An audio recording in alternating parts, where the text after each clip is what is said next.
How to add and edit links. If you take a look at this example, you'll see the blog role. These are the default WordPress links. Now to change all these links or delete them, simply go to your WordPress dashboard, go to the links section, and let's go to all links. We don't need any of these links. We want to feature our own links. So what I would do is select all, and let's delete all of them.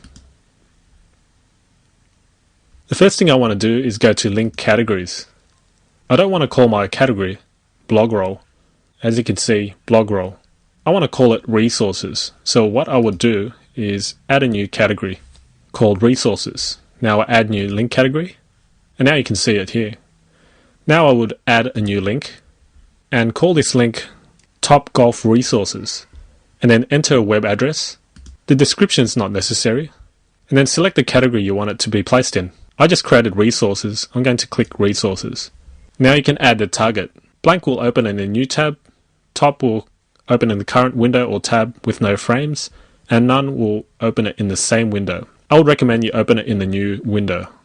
We don't need any of these options, so we're just going to scroll back on top and click Add Link. So now it says link added. If I refresh my blog, you'll see the link section here, and here's my link, Top Golf Resources. That's a clickable link, which goes to the website I specified when I added a new link.